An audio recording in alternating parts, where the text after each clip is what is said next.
오늘은 거룩한 주일입니다. 다 함께 찬양하며 주일 예배를 드리겠습니다.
여호와를 송축하라. 내 속에 있는 것들아 다 그의 거룩한 이름을 송축하라. 내 영혼아 여호와를 송축하며 그의 모든 은택을 잊지 말지어다. 아멘. 사랑의 하나님, 한 주간도 저희에게 주신 은혜를 기억하며 감사와 찬양을 올려드립니다. 오늘도 예배하신 은혜가 있기에 이 성전으로 저희를 인도하신 줄 믿사오니 한 사람도 빠짐없이 하나님의 은혜를 받아 누리게 하여 주옵소서. 감사드리며 예수님의 이름으로 기도드립니다. 아멘.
전능하신 아버지 하나님, 천지의 창조주를 믿습니다.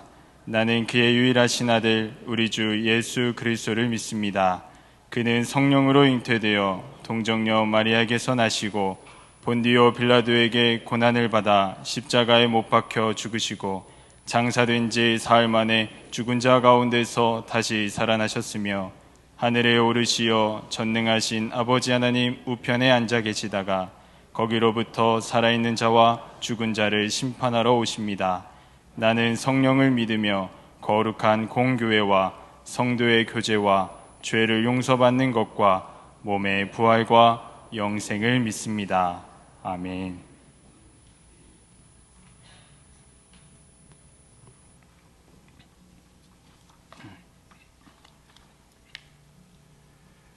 우리의 창조주 되시는 하나님 아버지, 막바지 오색 단풍의 향연이 끝나고 황금빛 풍성한 들녘의 결실을 맺었던 늦가을이 겨울에게 자리를 양보하는 놀라운 자연의 섭리에 주님을 경외하며 찬양하며 감사드립니다.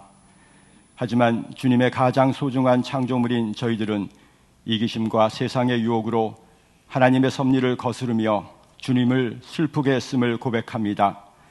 이 시간 회개하며 속죄의 마음을 담아 정성껏 예배하오니 주님 기쁘게 흠양하여 주옵소서. 세상에 평화의 빛으로 오신 하나님 아버지, 분쟁과 혼란과 미움과 슬픔으로 가득한 세상이지만 주님을 통해 사랑과 평화와 용서와 화합을 경험케 하여 주옵소서. 주님의 평화가 우리 마음속 깊이 임하여 전쟁과 기근과 자연재해로부터 고통받는 이들을 위로하며 기도하게 하여 주옵소서. 이 세상 모든 지도자들이 평화와 사랑과 공정과 정의로 통치하게 하셔서 전쟁을 멈추게 하시고 헐벗고 굶주리는 자가 없도록 하시며 하나님이 창조하신 자연과 환경이 더 이상 훼손되지 않도록 인도하여 주옵소서. 이 나라와 민족을 사랑하시는 하나님 아버지, 분단 70년을 지나는 한반도는 여전히 동족을 향해 총부리를 겨누며 북녘 땅은 더욱 차가운 동토의 땅이 되어가고 있습니다. 민족의 염원인 한반도 통일은 점점 멀어져 가지만 주님을 신뢰하며 기도하는 천만 기독인에게 응답하실 주님을 믿습니다. 이념과 체제의 우월성을 따지기보다는 함께 누려야 할 평화와 번영의 공동자산을 후손들에게 유산으로 남길 수 있도록 우리를 도와주옵소서. 끊임없이 열강들의 간섭을 받아왔던 이 민족의 역사이지만 오직 하나님의 간섭만을 받으며 만왕의 왕이신 주님의 통치를 받는 아름다운 통일조국이 될 수 있도록 축복하여 주옵소서. 깊어가는 남북의 갈등을 멈추게 하시고 저 북녘 동포들도 주님의 음성을 듣게 하시며 하나님이 진정한 왕 되심을 깨달을 수 있도록 인도하여 주옵소서. 주님의 증거자로 살아가기를 원하시는 하나님 아버지, 주님을 믿는 궁극의 목적은 구원에 이르는 것임을 알게 하여 주옵소서. 신실한 우리의 삶에 투영된 주님의 형상을 통하여 더 많은 이들이 주님을 영접하는 놀라운 축복을 허락하여 주옵소서. 가식과 외식이 아니라 우리들 일상의 삶을 통하여 주님을 증거하는 은밀한 전도자들이 되게 하여 주옵소서. 각자의 처소에서 각자의 역할을 묵묵히 감당하며 그리스도인답게 그 자리를 지켜나갈 때에 이를 보고 믿고 신뢰하는 수많은 영혼들이 하나님 나라 백성 되기를 소망할 줄 믿습니다. 주님, 이 땅 위의 모든 이들이 하나님 나라 완성에 동참하는 구원의 역사를 이루어갈 수 있도록 우리를 사용하여 주옵소서. 강석교회를 사랑하시는 하나님 아버지, 2023년을 마무리하는 결산의 시기에 올 한 해도 주님의 크신 사랑과 은혜에 빚진 우리의 삶이었음을 고백합니다. 불신과 자만으로 신앙과 믿음의 빚을 졌고 받은 사랑이 베푼 사랑의 빚을 졌으며 경솔한 나의 언행이 선한 양심에 비춰왔음을 깨닫습니다. 연약하여 평생 갚아도 여전히 빚진 자가 되겠지만 일생 빚진 자의 인생을 살았던 바울처럼 은혜의 빚을 갚기 위해 하나님께서 값없이 베푸신 구원의 은혜를 세상 가운데 더 힘차게 전하는 강석교회 모든 성도들 되게 하여 주옵소서.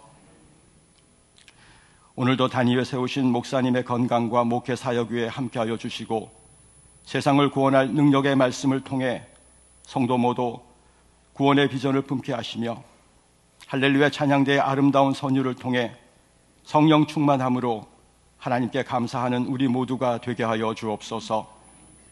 이 모든 말씀을 살아계신 우리 주 예수 그리스도 이름으로 기도드립니다. 아멘.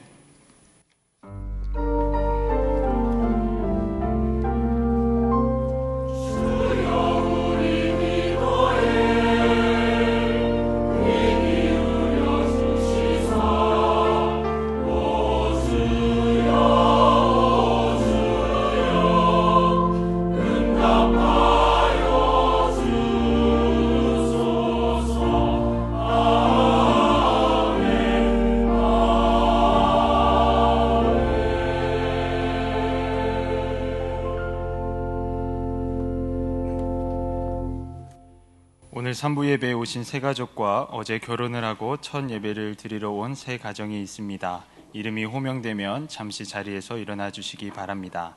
자진에서 오신 고인영 집사님, 104구역 정재성 성도님, 정민경 성도님, 잠시 자리에서 일어나 주시겠습니다. 인사하실 때 박수로 환영하며 축복하겠습니다. 자리에 앉아 주시기 바랍니다. 새롭게 시작하는 가정을 위해 기도해 주시기 바랍니다.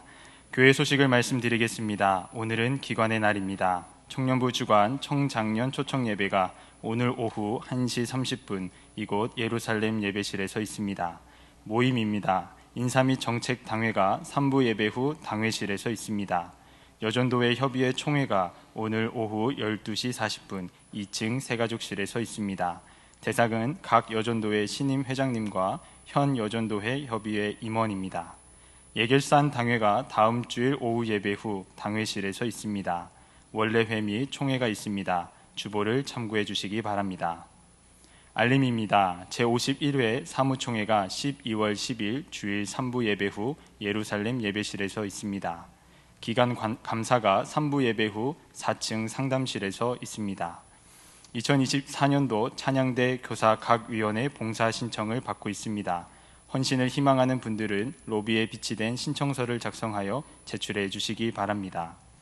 주중 파라솔 전도가 있습니다. 전도 담당과 시간은 주보를 참고해 주시기 바라며 많은 분들의 적극적인 참여를 바랍니다.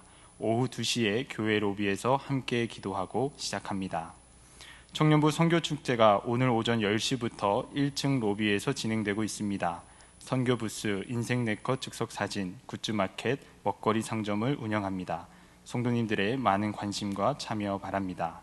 티크바 바리스타 팀 남녀 봉사자를 모집하고 있습니다. 자세한 문의는 김현경 권사님에게 해주시기 바랍니다. 교우 소식입니다. 329역 박연자 명예권사님께서 남편 이주기를 추모하며 아름다운 꽃을 헌물하셨습니다. 출산한 가정이 있습니다. 주보를 확인해 주시고 축하해 주시기 바랍니다. 소천 소식입니다. 고 이근숙 명예권사님께서 21일 화요일 소천하셨습니다. 218구역 윤영수 권사님과 307구역 윤광수 장로님의 모친 되시며 김순신 권사님과 김기호 권사님의 시모님 되십니다. 고 이근숙 명예권사님 가정에서 장례를 은혜 중에 마치시고 오늘 예배에 참석하셨습니다. 잠시 자리에서 일어나셔서 인사해 주시겠습니다. 자리에 앉아 주시기 바랍니다. 장례를 은혜 중에 마쳤습니다. 이 가정을 위해서 계속 기도해 주시기 바랍니다. 이 시간 찬송 543장 부르시면서 봉헌하시겠습니다. 어려움을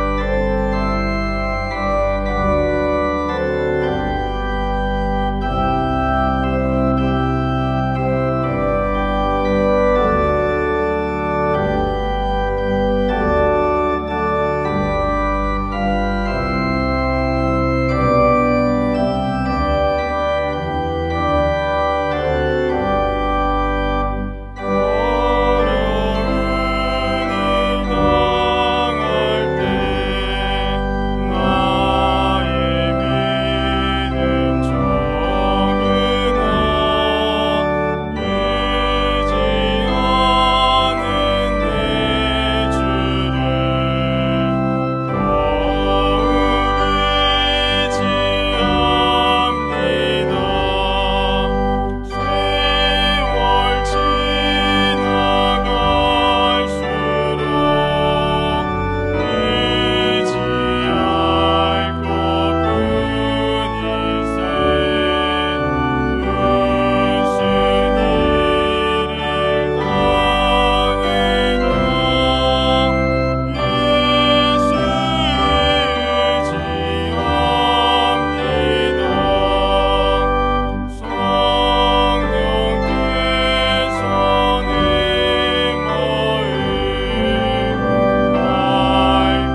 구원하사 자녀 삼아주신 하나님의 은혜와 사랑 진심으로 감사를 드립니다. 또한 우리가 어려울 때마다 의지할 수 있는 피난처가 되시고 힘이 되시고 위로자가 되어주심 진심으로 감사를 드립니다. 오늘 세상을 살면서 지치고 하나님의 도움과 위로와 힘이 필요한 많은 성도들 이곳에 나왔고, 또 어쩔 수 없는 사정으로 가정과 병원과 요양원에서 예배하오니 하나님, 우리의 예배를 들으시고 우리에게 필요한 은혜를 내려주시며 치유와 회복을 허락하여 주옵소서. 하나님의 은혜에 감사하며 받은 바 은혜를 고마워하며 주께 예물을 드립니다.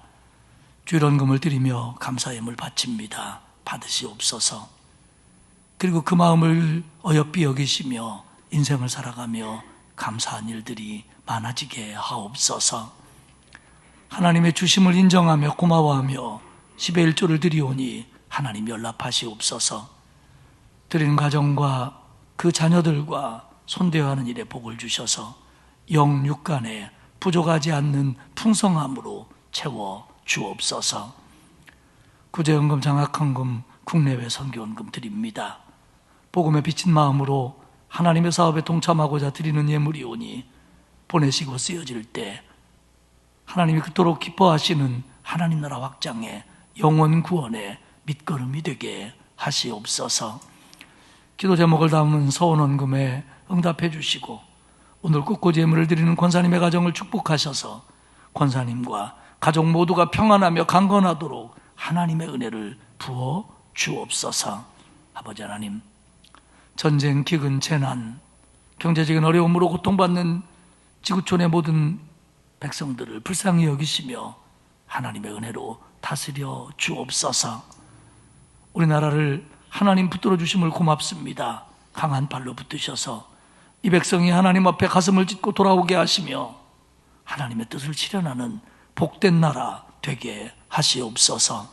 하나님, 우리 교회를 통해서 한 영혼을 구원하는 데 사용해 주시고 상처 입고 실족하고 하나님으로부터 멀어진 사람들이 우리 교회에 다시 와서 신앙을 회복할 수 있도록 우리를 써 주옵소서. 연로하신 어른들, 병약한 성도들, 크고 작은 질병으로 고통받는 이들, 부상당한 성도들, 입원 중인 성도들, 요양원에 있는 성도들, 특별히 항암 등 어려운 치료에 임하고 있는 성도들을 긍휼히 여기사 신유의 은혜로 하늘의 힘으로 채워 주옵소서. 우리 자녀들의 앞길을 축복하시며 그리스도 안에서 꿈을 꾸며 주님이 주시는 지혜와 명철로 세상을 이겨나갈 수 있도록 우리 자녀들의 앞길을 축복하옵소서. 경제적으로 힘들어하는 성도들을 위로하시며 힘주사 이겨내게 하시고 주님이 채워 주옵소서. 아버지 하나님, 오늘 예배를 통해서 깨달을 바를 깨닫게 하시고 받을 은혜를 받게 하시며 얻을 힘을 얻어가지고 돌아가게 하옵소서. 결혼한 가정, 장례식을 마친 가정, 또 새 가정으로 등록한 가정들을 축복하셔서 하나님의 평강이 가득하도록 도와주옵시고 이번 한 주간도 우리 모두 질병과 사고와 위험으로부터 하나님의 보호 속에 감사와 기쁨으로 승리하는 한 주간이 되게 하시옵소서.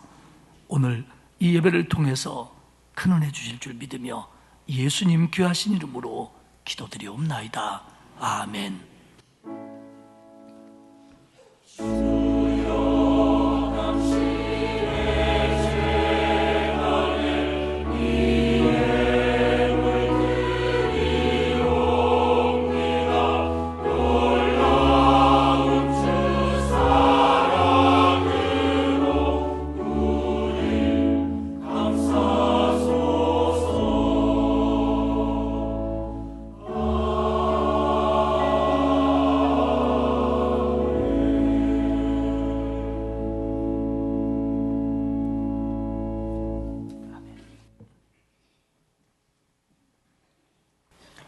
오늘 우리에게 주신 하나님의 말씀은 요한계시록 3장 1절에서 6절까지의 말씀입니다. 요한계시록 3장 1절에서 6절까지의 말씀입니다. 신약성경 402페이지에 있습니다. 봉독하겠습니다. 사대교회 사자에게 편지하라. 하나님의 7영과 7뼈를 가지신 이가 이르시되 내가 내 행위를 아노니 내가 살았다 하는 이름은 가졌으나 죽은 자로다. 너는 일깨어 그 남은 바 죽게 된 것을 굳건하게 하라. 내 하나님 앞에 내 행위의 온전한 것을 찾지 못하였노니 그러므로 내가 어떻게 받았으며 어떻게 들었는지 생각하고 지켜 회개하라. 만일 일깨지 아니하면 내가 도둑같이 이르리니 어느 때에 내가 이르는지 내가 알지 못하리라. 그러나 사대의 그 옷을 더럽히지 아니한 자 몇 명이 내게 있어 흰 옷을 입고 나와 함께 다니리니 그들은 합당한 자인 용고라. 이기는 자는 이와 같이 흰 옷을 입을 것이요 내가 그 이름을 생명책에서 결코 지우지 아니하고 그 이름을 내 아버지 앞과 그의 천사들 앞에서 시인하리라. 귀 있는 자는 성령이 교회들에게 하시는 말씀을 들을지어다. 아멘. 할렐루야 찬양대에 주께서 만물을 만드셨다 찬양 후에 담임 목사님께서 사대교회 살았다 하나 죽은 자로다 라는 제목으로 말씀 증거하시겠습니다.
은혜스러운 찬양 고맙습니다.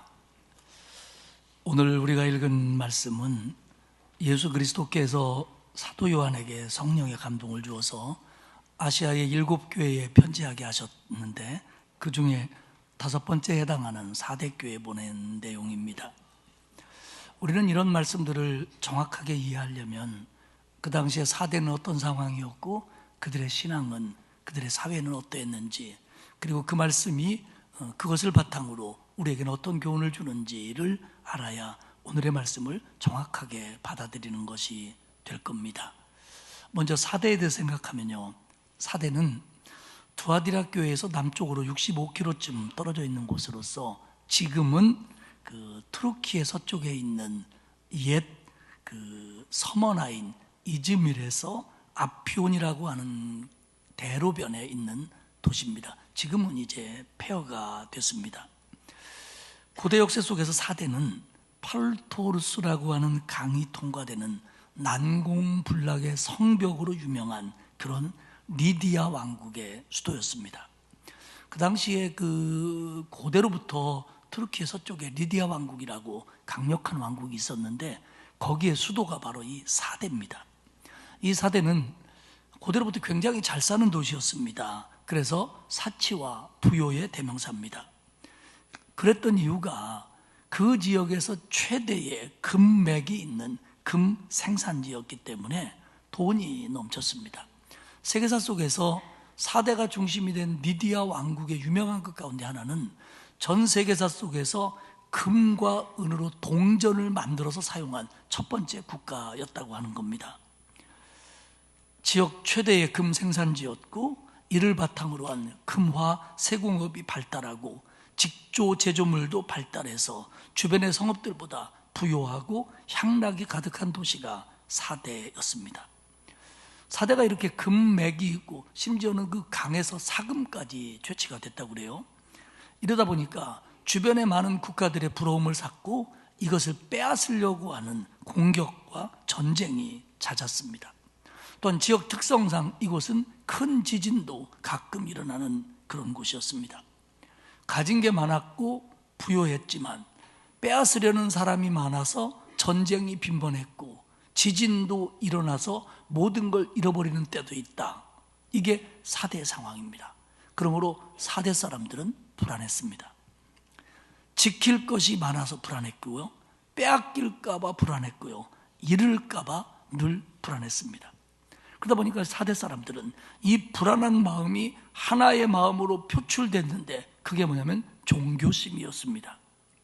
이 모든 것을 지켜줄 수 있는 신이 있다면 그에게 경배하고 예배해서 그 신으로부터 보호를 받고 싶은 이 불안한 것으로부터 해소되고 자기들이 지키고 싶은 것을 지키고 싶어하는 이 마음, 이런 것들이 강력한 종교심으로 발달해서 사대에는 종교적인 열망이 커서 우상을 숭배하고 신전을 세우고 제사하는데 굉장히 열심이었습니다.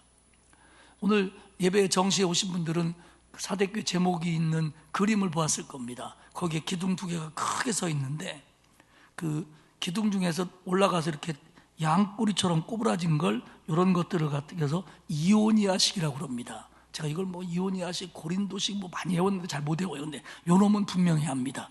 기둥 끄트머리가 양꼬랑지처럼 생긴 거, 이렇게 양 귀처럼 생긴 거, 이게 이오니아식인데, 이게 그 사대에 있는 아데미 신전 유적지입니다. 그런데요, 요 아데미 신전이 고대 사회를 통틀어서 이오니아식 신전으로 네 번째 큰 겁니다. 굉장히 큰 겁니다. 그러니까 이런 아데미 신전뿐만 아니라 주변에 크고 작은 신전들이 잔뜩 했고요, 로마 황제를 숨기는 신전들도 많았습니다. 이렇게 그들이 자기 것들을 지키고 싶어하는 불안한 심리가 종교성으로 드러났고, 그래서 신전을 만들고 신을 섬기고 황제를 숭배하는 것에 앞장서는 도시였다는 겁니다. 그리고 또 하나, 이 사대에는 상당히 강력한 유대인 공동체가 있었습니다. 지금 여기는 투르키의 땅입니다. 근데 이스라엘 백성들, 유대인들이 이곳에 가서 살기 시작하는 것은 남왕국 유다가 바벨론에 의해서 망하고 많은 사람들이 바벨론으로 포로로 끌려갑니다.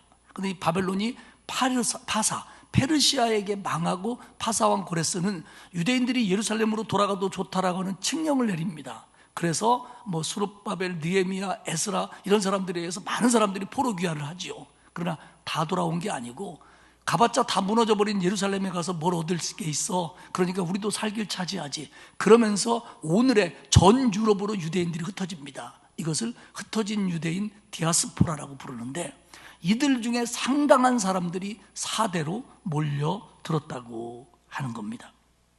고고학적으로 사대 유적지에서 유대인 회당 유적지가 발견되었습니다. 유대인의 회당은 이스라엘 백성들이 예루살렘을 중심으로 살아갈 때는 하나님 앞에 예배하는 자리를 통일했습니다. 그게 예루살렘 성전이죠. 그러나 예루살렘이 망하고 성전이 무너지고 이스라엘 백성들이 바벨론으로 포로잡혀 가니까 거기서는 예배를 드릴 수가 없었습니다. 그래서 그곳에서 자기 아이들에게 말씀을 가르치고 예배드리고 교제를 하는 하나의, 오늘로 말하면 우리로 말하면 교회당 같은 걸 만드는데 이게 회당입니다. 그래서 이 회당은 흩어진 유대인들이 모이는 곳에 어디나 있었고요, 나중에는 돌아온 유대인들, 그러니까 예수님 당시의 유대인들도 마을마다 회당이 있을 정도였습니다. 지금도 유대인들 공동체에는 시나고그라고 불리우는 이 회당이 있습니다. 그런데 4대 유적지에서 발견된 유대인의 회당은 전 고대 역사를 통해서 전 유럽에서 가장 큰 회당 유적지입니다. 가로가 20m가 넘었고요, 세로가 50m가 넘었고요, 1000명이 동시에 들어갈 수 있는 것보다 큰 그런 회당 유적지가 나왔습니다.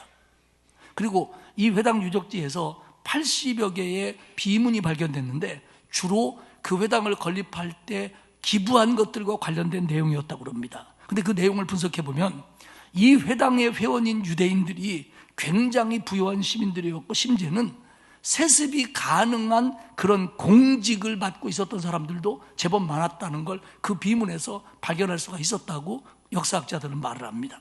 결국 4대는 유대인들이 많이 살았고, 유대인 공동체가 그렇게 힘이 있었고, 유대인 회당이 그렇게 큰, 유대인들이 판을 치는 도시라고 불리울 정도로 강력한 유대인 집단이 있었다고 하는 겁니다. 그렇다면 우리는 여기서 의문을 갖습니다. 그렇게 4대에 우상 숭배가 강하고 신전이 있고, 그 신전 문화를 이끌어가는 조직들이 있고 조합들이 있고, 그리고 유대인 공동체가 부유해서 그렇게 강력한 영향력을 펼치고 있었는데 왜 4대에서는 그리스도인들이 핍박을 받지 않고 박해를 받지 않았느냐 하는 겁니다. 모든 로마 제국의 도시에서, 거의 모든 도시에서 그리스도인들은, 그 그리스도인들이 유대인이든 이방인이든 간에 보편적으로 황제 숭배 사상에 동참하지 않고 신전 문화를 거절하고, 그리고 유대인들과의 마찰로 인해서 유대인과 이방인에 대한 핍박과 박해가 끊어지지 않았습니다. 그런데 4대에서는 그게 없었다는 겁니다. 성경에서 흔적을 찾아볼 수가 없어요. 우리가 7교회를 보면서 보았던 서머나교회, 로마 황제 숭배가 강했던 도시입니다. 그 도시에서 이방인들은 그리스도인들에게 황제 숭배를 강요했고, 그리스도인들이 따르지 않자 그리스도인들을 핍박합니다. 그래서 서머나에서 폴리캅이 순교를 당합니다. 버가모 교회도 마찬가지입니다. 사단의 권자가 있는 곳이라고 부를 정도로 이 우상빨이 셌던 곳입니다. 제우스 신전, 아스클레피오스 신전, 로마 황제 신전들의 위용이 강했고, 그것을 따르지 않는 기독교인들을 박해해서 그리스도의 증인 안디바가 여기서 순교했다라는 성경이 기록되어 있습니다. 두아디라 교회는 어떻습니까?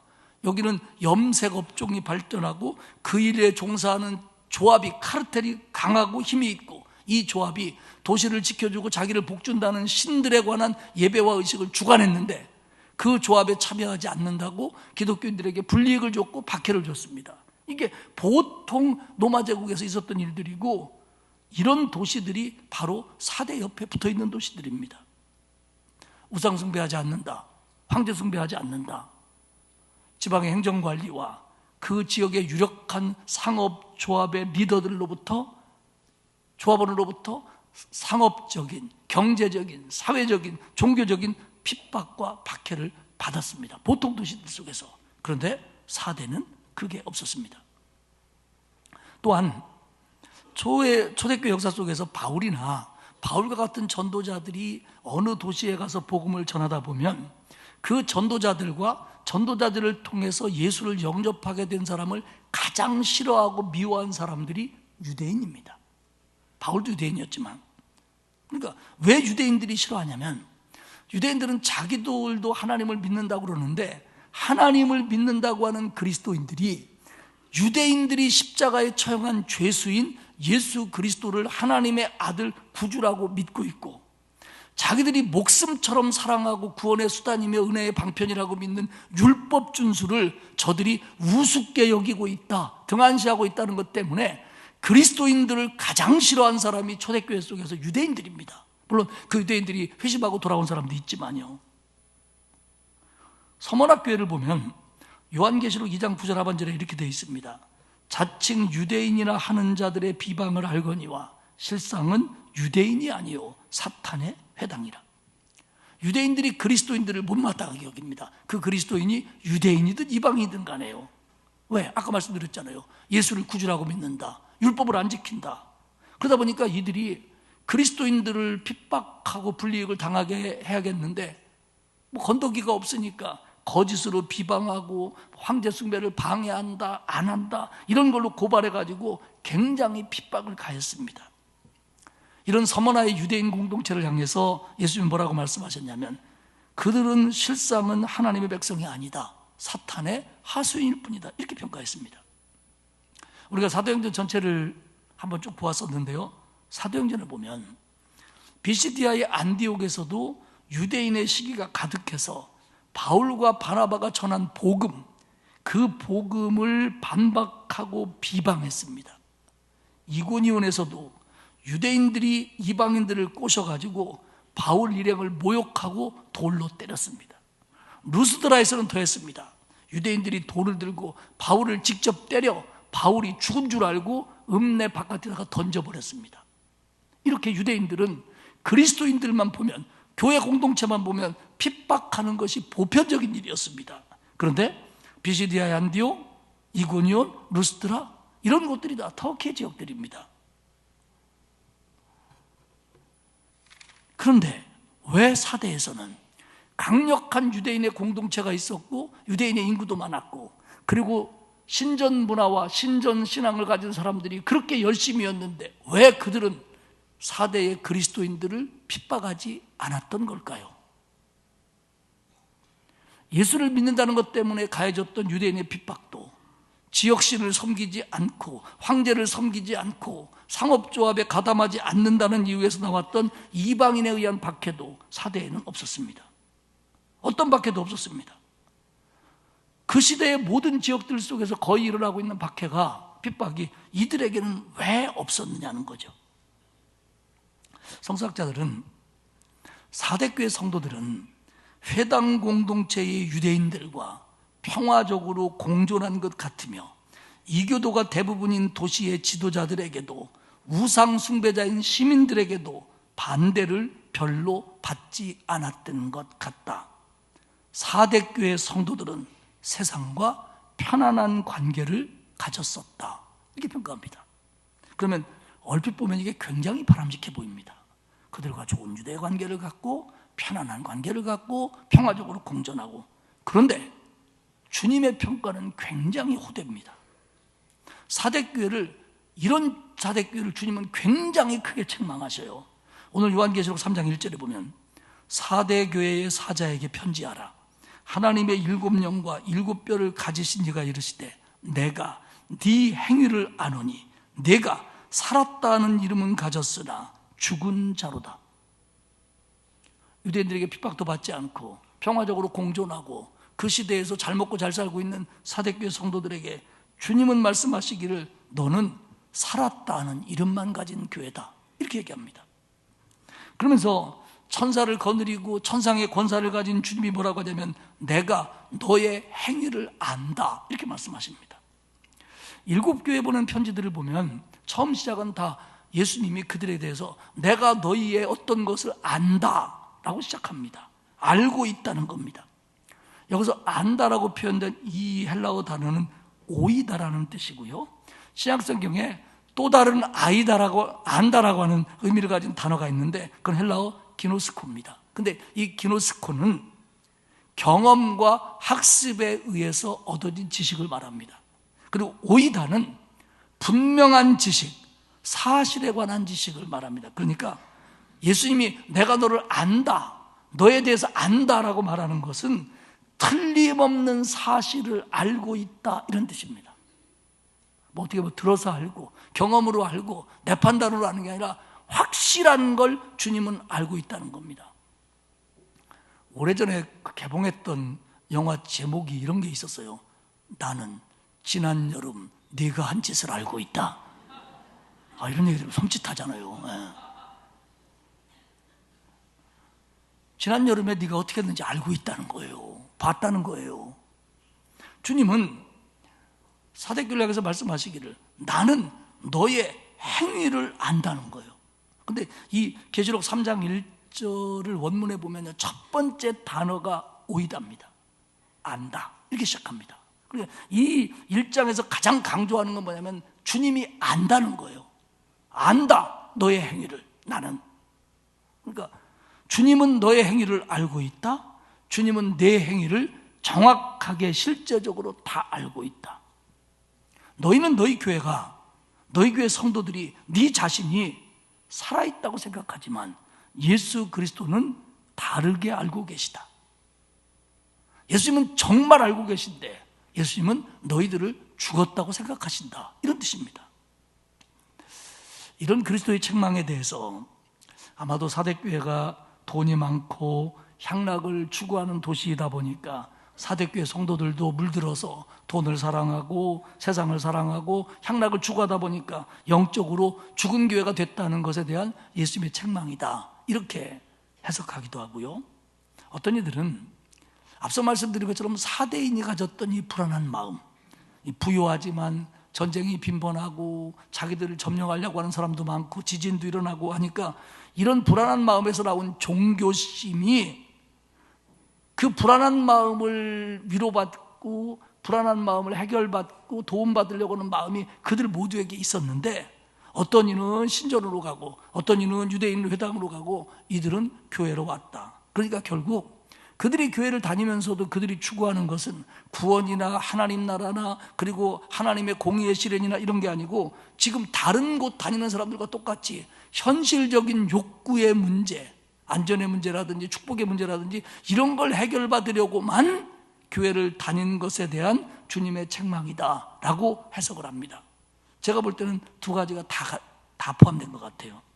필츠라고 하는 성서학자는 뭐라고 얘기하냐면 사대교회 성도들이 갈등을 피하기 위해서 스스로 회당의 제도에 순응했다 이렇게 평가합니다. 그러니까 회당의 유대인들이 우리가 죽인 유대인이 죽인 그리스도를 구주라고 믿는다, 예수를 구주라고 믿는다는 것 때문에 핍박을 했고 그들이 가지고 있는 율법이 구원의 수단이며 은혜의 수단이라고 믿는데 그들과 대립하기 싫어서 그들의 제도를 인정하고 그거에 따랐다는 거예요. 그리스도인들이. 그래서 평화가 유지됐을 거라는 겁니다. 주님은 말씀하십니다. 내가 살았다는 이름은 가졌으나 죽은 자로다. 오늘 우리에게 와닿게 표현하면 이겁니다. 사대교회는 이름뿐인 신자가 가득했다. 사대교회는 명목상 그리스도인들로만 넘쳐났다. 이런 뜻입니다. 사대교회는 7개 교회 중에서 칭찬을 받지 못한 2교회 중에 하나입니다. 그러니까 다른 교회들은 칭찬도 받고 책망도 받고 어떤 교회는 책망은 없이 칭찬만 받았는데 이 사대교회와 마지막에 등장하는 라오디게아 교회는 책망만 받은 교회예요. 그 책망이 뭐냐? 너네 죽었다는 겁니다. 그러면서 2절과 3절 속에서 주님은 그들에게 5가지 명령을 하십니다. 아주 긴급하게 그들이 마음에 삼고 고쳐야 되고 염두에 둬야 될 5가지 동사로 그들에게 명령합니다. 일깨어라, 굳게 하라, 생각하라, 지켜라, 회개하라 합니다. 첫 번째가 일깨어랍니다. 요한계시록 3장 2절에 보면 너는 일깨어 그 남은 바 죽게 된 것을. 1절에서 너희는 살았다고 하나 이름은 가졌지만 죽은 자로다 얘기했는데 그거는 주님의 강력한 말씀이었고 실상은 다 죽어가고 있다는 겁니다. 죽어가고 있다는 겁니다. 그러니까 너는 일깨어 그 남은 바 죽게 된 것을. 영적으로 거의 죽었다 니네. 영적으로 죽은 거나 다름없다. 빨리 깨어나라. 신앙적으로 정신 차려라. 니네 신앙적으로 정신 차리지 않으면 니네 이거 큰일 난다. 죽는다. 근데요, 그 성서학자들의 의견에 의하면 이 일깨어라, 정신 차려라, 깨어 있어라 이 말이 사대교회 신자들에게는 특별히 피부에 와닿았을 거라는 겁니다. 그 이유가 뭐냐면 이 사대라고 하는 성이 이 난공불락의 아주 요새입니다. 네 곳이 절벽으로 되어 있고요. 한쪽만 들어갈 수 있었는데 그 문조차도 성문조차도 접근하기 어려운 그런 아주 요새였다는 겁니다. 근데 이 4대가 역사적으로 2번 외국에게 완전히 함락되어 그들의 지배를 받습니다. 그 중에 하나가 바벨론을 멸망시킨 페르시아 왕 고레스에게입니다. 고레스의 군대가 그러면 주전 한 500년쯤 되겠죠. 4대를 포위했는데 2주 3주가 지나도록 공격 한번 못하는 거예요. 어디를 공격해야 될지 모르겠는 거예요. 도저히 접근을 못하는 겁니다. 그래가지고 고레스는 이제 좀 기다려보자는 마음으로 군사들을 매복시켜 놓고 어딘가 약점이 있겠지 하고 시간을 보내고 있었는데 어느 날 밤에 저 성 위에서 이게 그 4대 교회에 내려오는 유명한 4대에 내려오는 역사적인 얘기입니다. 제가 전설에 고양하는 거 아니에요? 갑자기 병사의 투구 하나가 그 성에서 성 밖으로 뚝 떨어졌다는 거예요. 떼굴떼굴 굴러서 뭐 졸다 그랬는지 뭐 얹어놨는데 떨어졌는지 아마 그런 거예요. 그러니까 밑에 있던 페르시아 군대가 보고 그것을 집으려고 하다가 가만히 기다려보고 한참 시간이 지나니까 어디선가 4대 병사 하나가 어디서 나오더라는 거예요. 그 투구를 찾으러. 왜냐면 군대에서 이런 거 잊어버리면 혼나거든요. 그러니까 이 군사도 나와가지고 주변을 살펴보니까 아무도 없는 것 같으니까 얼른 가지고 들어가려고 나왔다가 가지고 돌았더라는 거예요. 그걸 페르시아 병사가 뒤를 밟은 거예요. 보니까 그 성에 들어가는 비상 통로가 있는 거예요. 그래가지고 이 페르시아의 군대가 밤에 모두가 잠든 밤에 그 비상 통로를 통해서 하나 둘씩 들어가서 성문을 열고 페르시아가 이 4대를 무너뜨립니다. 이게 역사적인 사실입니다. 그러니까 그것이 마치 4대 사람들에게는 우리로 말하면 이순신 장군이 노량진에서 어떻게 싸웠다. 노량진? 노량전투. 예. 노량진 아니죠. 죄송합니다. 예. 노량진까지는 안 오셨을 것 같고. 예. 그것처럼 다 알고 있듯이 이게 보초가 정신 안 차리면 잠들어 버리면 망한다라는 걸 그 4대 사람들이 다 알고 있는데 그들에게 주님은 말씀하시는 거예요. 일깨워라. 깨어나라. 너네 영적으로 잠들면 안 된다. 여기서 일어나야 된다. 그 말씀입니다. 원래 이 일깨우다, 깨어나라고 하는 것은 주님의 재림을 기다리는 성도들의 자세를 의미하기도 합니다. 깨어나라. 두 번째는 굳게 하랍니다. 너는 일깨어 그 남은 바 죽게 된 것을 굳게 하라. 믿음을 다시 세워라. 왜냐하면 내 하나님 앞에서 내 행위에 온전한 것을 찾지 못하였다. 여기서 온전하다고 하는 말은 그릇이나 잔이 채워지다는 뜻입니다. 그러니까 4대 교회 성도들은 그릇이나 잔이라고 하는 이름은 있는데 외형은 있는데 껍데기는 있는데 안이 채워지지 않았다는 겁니다. 그러니까 속빈 강정이라는 겁니다. 껍데기 신앙이라는 겁니다. 온전한 것이 없다. 그 안에 들어있어야 될 것이 없다. 우리로 말하면 교회는 다니고 직분도 있고 예배는 드리는데 정말 이 안에 있어야 될 것, 그 사람 삶 속에 있어야 될 내용이 없다는 겁니다. 껍데기만 있지. 그러니 너는 다시 채워라. 그 안에 것이 없는 게 죽어가는 상태다. 너 그러다가 죽는다. 그러니 굳게 해라. 하나님 보시기에 네 안에 채워진 게 없다. 온전한 게 없다. 그러니 다시 채워라. 신앙의 내용을 갖춰라. 신앙인다운 삶으로 살아가라. 얘기하는 겁니다. 그리고 세 번째는 생각하랍니다. 3절에 보면 그러므로 내가 어떻게 받았는지 어떻게 들었는지 생각하고. 4대 교회 역사는 요한계시록에 쓰여질 때 한 세대 정도가 그리스도인들이 흘러갔을 걸로 봅니다. 그러니까 전에 그들이 복음을 처음에 들을 때 예수님을 영접할 때 받은 은혜가 있었다는 거예요. 사랑하는 여러분, 우리가요 신앙적으로 흔들린다거나 예수 믿는 기쁨이 없다거나 시험에 든다거나 생명력이 죽어갈 때 우리는 하나님이 나에게 어떻게 찾아오셨는지, 내가 어떤 은혜를 받았는지, 내가 영적으로 활력이 있었을 때는 어떻게 했었는지 이걸 기억하라는 거예요. 그걸 기억해내야 됩니다. 그때 내가 얼마나 열심히 했는지, 그때 기도했는데, 그때 기뻤는데 이걸 기억하라는 거예요. 그러면서 네 번째, 지키라 합니다. 3절에 보면 내가 어떻게 받았으며 어떻게 들었는지를 생각하고 지켜. 생각했다면, 기억했다면 다시 지켜라. 다시 지켜라. 그 말씀을 다시 순종하고 그 행동을 다시 하고 그 헌신을 다시 해라. 다시 지켜.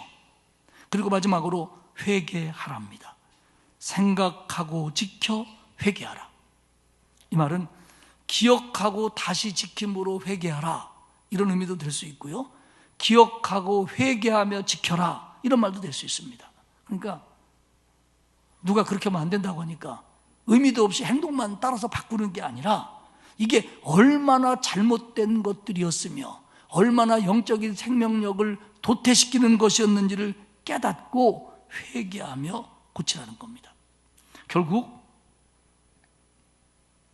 읽게 하라, 굳게 하라, 생각하라, 지켜라, 회개하라로 5개 동사로 명령하신 예수님의 말씀의 핵심은 뭐냐면 하나님 앞에서 내 행위가 온전하랍니다.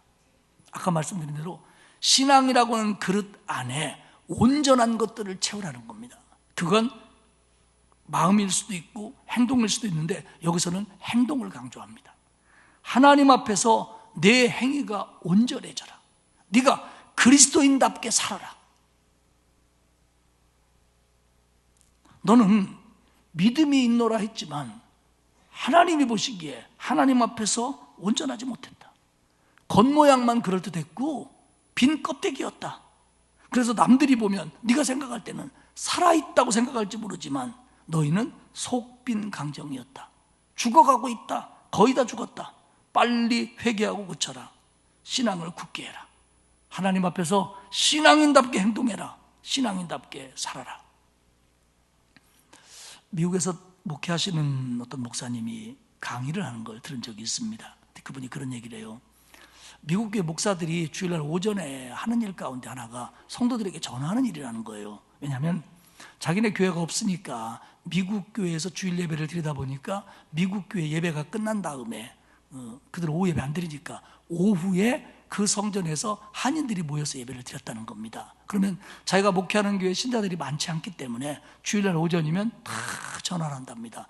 오늘 교회 오셔야죠. 오늘 교회 오시죠. 일주일 동안 무슨 일 없으셨죠? 이렇게 하는데 한 성도에게 전화를 했습니다. 그랬더니 전화를 계속 안 받더래요. 그래서 끝까지 전화를 했더니 이렇게 받더랍니다. 여보세요? 자다 깬 목소리로 오리지널 사운드 트랙으로 할게요. 헬로.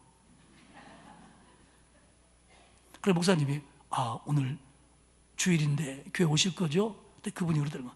오늘이 일요일이에요.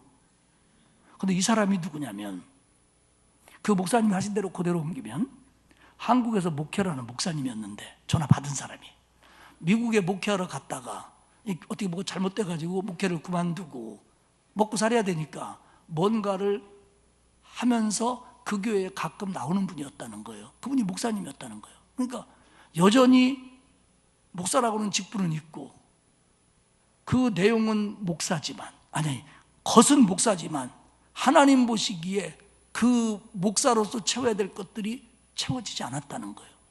이게 뭐냐면 내 행위에 온전한 것을 찾지 못했다고 하는 말씀이 될 거예요. 목사인데 신자인데 성도인데 들여다보면 아니라는 거예요. 살펴보면 아니라는 거예요. 우리가 볼 때는 긴데 주님이 볼 때는 아니었다는 거예요. 주님이 볼 때는 아니었다는 거예요. 3절 하반절에 얘기합니다. 만일 일깨지 아니하면 내가 도둑같이 이르르니 어느 때에 내게 이르렀는지 내가 알지 못하리라. 생명력 없는 사대교회 성도들이 주님께서 예상치 못한 시간에 와서 그들을 심판하실 거라고 경고합니다. 이건 주의 재림을 가리키는 단어가 아니라 그 이전에 있을 주님의 심판을 얘기합니다.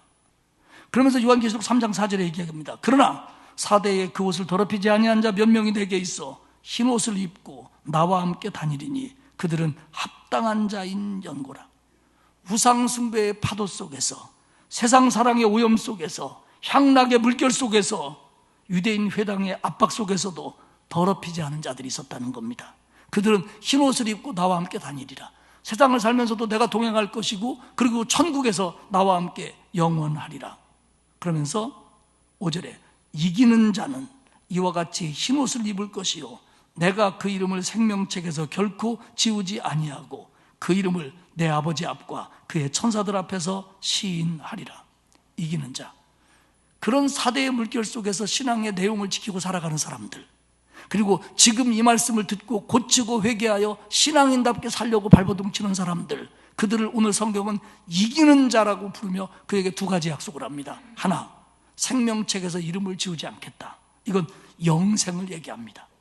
그러니까 지워지지 않는 자들은 하나님 나라에서 주님과 함께 사는 거예요. 두 번째, 그 이름을 내 아버지와 천사들 앞에서 시인하리라. 이것도 영생입니다. 천국에서 내가 너희들을 시인하리라. 실제적으로요, 고대 도시는 고대 도시인 명부가 있었답니다. 그러니까 우리로 말하면 뭐 주민등록 명부 같은 거겠죠. 그래서 전 고대 도시 사람들이 이름이 쫙 있고, 그 중에 어떤 사람이 극한 범죄를 저질러서 사형을 당한다, 처형을 당한다 그러면요, 처형시키기 전에 그 명부에서 이름을 지웠답니다. 이제 이 사람은 우리 시민 아니다. 그리고 처형을 시켰다는 겁니다. 결국 이런 문화 속에서 이 말씀이 나오는 겁니다. 내가 너희를 생명책에서 지우지 않겠다. 사대교회는 그 지역 공동체 속에서 우상 숭배자들에게도 율법주의자인 유대인들에게도 핍박과 박해를 받지 않았습니다. 그들은 세상과 아주 편안한 관계를 갖고 있었습니다. 그럴 수 있었던 것은 그들과 똑같은 방식으로 세상을 살았기 때문입니다. 같은 가치관을 가지고 있었습니다. 돈과 향락으로 대표되는 4대의 문화에 흠뻑 취해 살았습니다. 그리고 또한 신앙의 목적이 같았습니다. 그들이 신전에 가는 이유나 회당에 가는 이유나 교회 오는 이유가 똑같았습니다. 불안한 마음 해소받고 자기들이 가지고 있는 걸 지키기 위해서, 그 목적을 해소하기 위해서 어떤 이는 여기 가고 어떤 이는 여기 가고 어떤 이는 여기 가고 여기도 가고 저기도 가고 그렇게 살았던 겁니다. 그래서 그들은 신전 예배도 참석했고 회당의 제도에 대해서도 순응했던 겁니다. 그러다 보니까 박해할 이유가 없습니다. 주님은 책망합니다. 너가 하는 짓을 안다. 내 행위를 아노니 네가 살았다는 이름은 가졌으나 너는 죽은 자로다. 나는 너의 행위에 온전한 것을 찾을 수가 없었다. 회개하고 고치지 않으면 내가 심판할 거다. 그리고 네가 끝까지 그러면 네 이름을 생명책에서 지울 거다.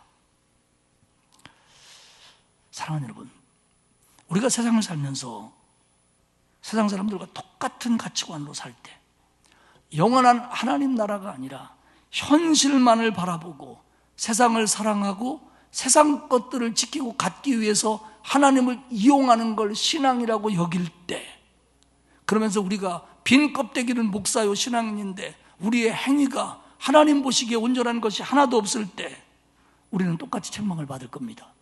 그리고 이것을 끝까지 고치지 않고 회개하지 않을 때 우리는 이들처럼 똑같은 심판을 받을 수도 있다는 것을 우리는 두려워해야 됩니다. 사랑하는 여러분, 하나님 앞에서 하나님의 사람답게, 하나님 앞에서 구원받은 자답게 세상을 살면서 신앙적인 가치관으로 세상을 살면서 하나님 보시기에 온전한 행위를 하려고 발버둥치면서 살아가는 성도들이 주님이 인정하는 성도들이고, 그들이 핍박을 받아도 승리하는 신앙인이고, 그들이 주님과 함께 흰옷을 입고 걸어 다닐 자격이 있는 사람들입니다. 저와 여러분, 이 세상에서 예수 믿는다는 거 불편합니다. 예수 잘 믿는 거 굉장히 불편할 수 있습니다.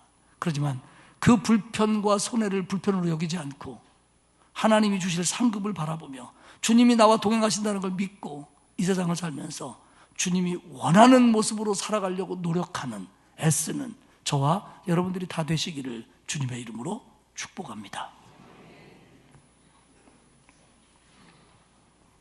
하나님 감사합니다. 구원받은 이후에도 하나님의 자녀답게 제대로 살지 못하는 거 아시면서도 우리를 붙들어 주시며 우리를 이끌어 주시니 고맙습니다. 오늘 사대교회를 향한 주님의 준엄한 책망을 내 마음에 새기게 하시고, 하나님 보시기에 빈 껍데기, 이름만 있는 신앙인이 아니라 그 안에 내용이 있는, 삶이 있는, 바른 가치가 있는 그런 신앙인 되게 하옵소서. 세상 것 잃는 걸 두려워하지 말게 하시고 내 이름이 생명책에 있음을 기뻐하며 믿음의 길을 힘있게 바르게 그리고 자신 있게 담대하게 걸어가는 우리 모두가 되게 하옵소서. 감사드리며 예수님의 이름으로 기도합니다. 아멘. 435장 찬송하겠습니다.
이제는 우리 주님 예수 그리스도의 은혜와 하나님 아버지의 크신 사랑하심과 성령님의 감화감동 위로교통하시는 역사가 부족하지만 연약하지만 하나님 보시기에 합당한 가치관과 온전한 행위로 살아가기를 노력할 것을 다짐하는 온 성도들 머리머리 위에와 그 가정과 자녀와 일터 위에와 우리 교회와 이 나라 위에 이제로부터 영원까지 함께 하옵시기를 간절히 축원하옵나이다. 아멘.